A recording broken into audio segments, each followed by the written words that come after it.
কাল থেকেই অন্নপূর্ণা ভান্ডার প্রকল্পের বাড়ি বাড়ি সার্ভেতে গিয়ে এই 4 ধরনের মহিলাদের নাম বাতিল করা হবে। এইমাত্র নতুন নির্দেশিকা দেওয়া হলো রাজ্য সরকারের তরফ থেকে। তো বন্ধুরা, যদি আপনারা অনলাইন অফলাইন যেভাবেই ফর্ম ফিল আপ করুন না কেন অন্নপূর্ণা ভান্ডার প্রকল্পে, এখনও যদি আপনারা এই প্রকল্পের টাকা না পেয়ে থাকেন, অবশ্যই ভিডিওটি আপনারা দেখবেন, না হলে আপনাদের বাড়িতে বাড়িতে গিয়েও কিন্তু এই অন্নপূর্ণা ভান্ডার প্রকল্পের যে আবেদন সেটি কিন্তু বাতিল করা হতে পারে। যদি আপনাদের বাড়িতে সরকারি আধিকারিকরা যায় এবং আপনার নামটি যদি বাতিল করার নির্দেশ দেওয়া হয়, তাহলে আপনারা কোন কোন ডকুমেন্টস দেখাবেন, আজকের এই ভিডিওতে আপনাদেরকে এই বিষয়ে একদম বিস্তারিতভাবে জানিয়ে দেব।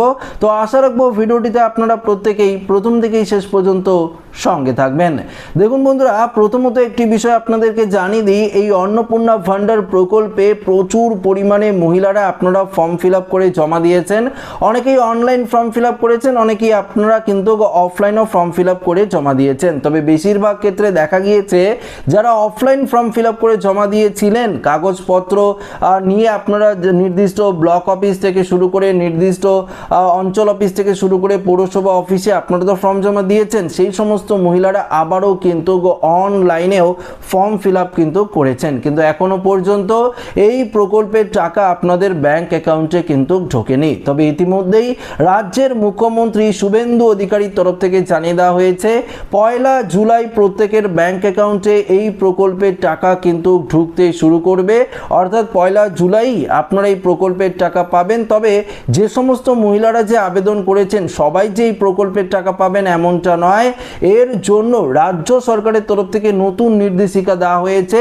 এবার আপনাদের বাড়ি বাড়িতে গিয়ে সার্ভে করে আপনারা যে অন্নপূর্ণা ভান্ডার প্রকল্পের ফর্ম জমা করেছেন, বেশিরভাগ ক্ষেত্রে অনলাইনে যারা ফর্ম ফিল আপ করে জমা দিয়েছেন তাদের সার্ভেটা কিন্তু সব থেকে আগে হবে এবং তাদের বাড়িতে বাড়িতে গিয়ে যেই তথ্যগুলো আপনারা দিয়েছেন ফর্মের মধ্যে সেই তথ্যগুলো সঠিক কিনা সেগুলো কিন্তু দেখে তারপরেই কিন্তু ভেরিফিকেশনটি করা হবে।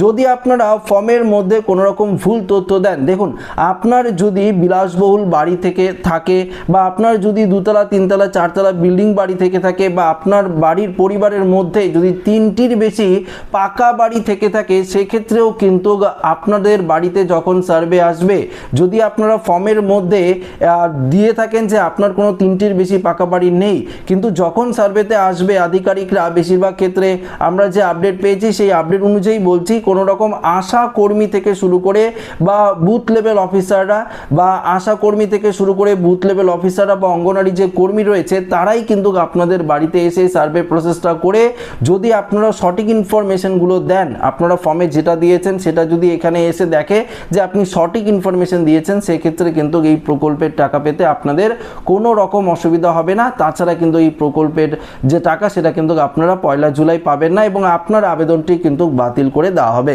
যদি আপনারা ভাবেন যে আপনি অনলাইনে সাবমিট করেছেন, ফর্ম সাবমিট করেছেন, এবার তো আমার কোনো রকম অসুবিধা হবে না, সেটা কিন্তু একদম ভুল ধারণা। বেশিরভাগ ক্ষেত্রে অনলাইনে যারা ফর্ম ফিল আপ করেছেন, যদি আপনারা যেই তথ্যটি দিয়েছেন সেই তথ্যের জন্যই বাড়ি বাড়ি গিয়ে কিন্তু সার্ভে প্রসেসটা করা হবে এবং সঠিক হলেই কিন্তু এই প্রকল্পের টাকা আপনারা পাবেন। আপনার ভেরিফিকেশনটি একদম পরিষ্কারভাবে কিন্তু যে অ্যাপ্রুভ সেটা কিন্তু করে দেওয়া হবে।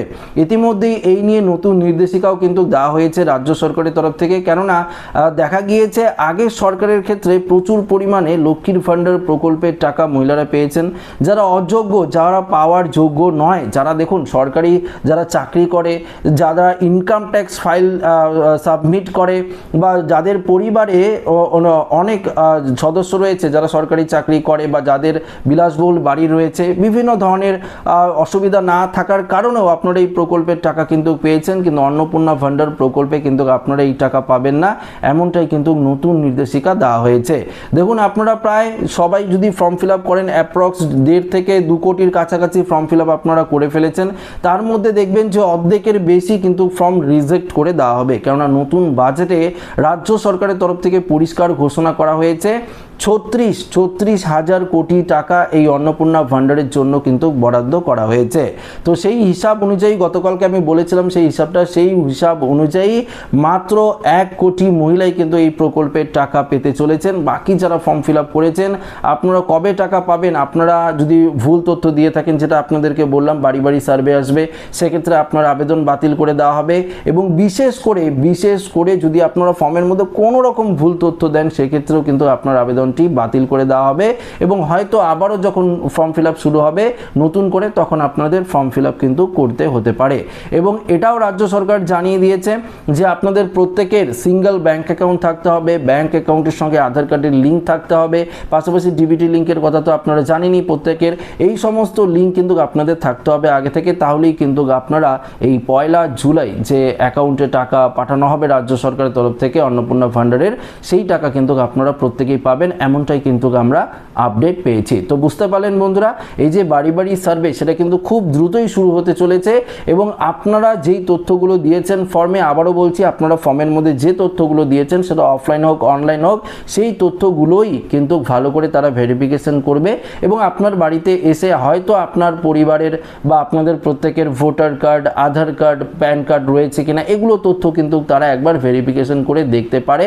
তাছাড়া অন্য কোনো রকম অসুবিধা হওয়ার কথা না, অন্য কোনো ডকুমেন্টসও হয়তো তারা চাইবে না, কারণ যেহেতু ডিবিটির মাধ্যমে এই টাকা পাঠানো হবে সেহেতু ব্যাংক অ্যাকাউন্টেরও আশা করি কোনো রকম প্রয়োজন পড়বে না। এবং যে আধিকারিকরা আপনাদের বাড়িতে এসে ভেরিফিকেশনটা করবে তারা সম্ভবত আপনার আধার কার্ডটি, আপনার ভোটার কার্ডটি এগুলোই কিন্তু চেক করে দেখবে। কেননা এক্ষেত্রে নির্দেশিকায় এটাও বলা হয়েছে যাদের নাম ভোটার লিস্ট থেকে বাতিল হয়েছে, এসআইআর থেকে যারা বাতিল হয়েছে তারাও কিন্তু এই প্রকল্পের যোগ্য নন। আমি অনেক ক্ষেত্রেই দেখেছি যাদের নাম এসআইআর থেকে বাতিল হয়েছে তারাও কিন্তু এই ফর্ম ফিল আপ করে জমা দিয়েছেন। তো তাদের উদ্দেশ্য বলবো আপনারা কিন্তু এই প্রকল্পের টাকা পাবেন না। যদি আপনারা ট্রাইব্যুনালে আবেদন করে থাকেন তাহলে আপনারা এই প্রকল্পের টাকা পাবেন, যদি আপনারা সিএএ তে আবেদন করে থাকেন সেক্ষেত্রেও আপনারা এই প্রকল্পের টাকা পাবেন, এমনটাই কিন্তু আপডেট উঠে এসেছে। তো আশা রাখবো ভিডিওটি প্রত্যেকের ভালো লেগেছে। ভিডিওটি ভালো লাগলে লাইক করবেন, মানুষের সাথে শেয়ার করবেন, নতুন থাকলে চ্যানেলটিকে সাবস্ক্রাইব করে আমাদের সঙ্গে জুড়ে থাকবেন। ধন্যবাদ।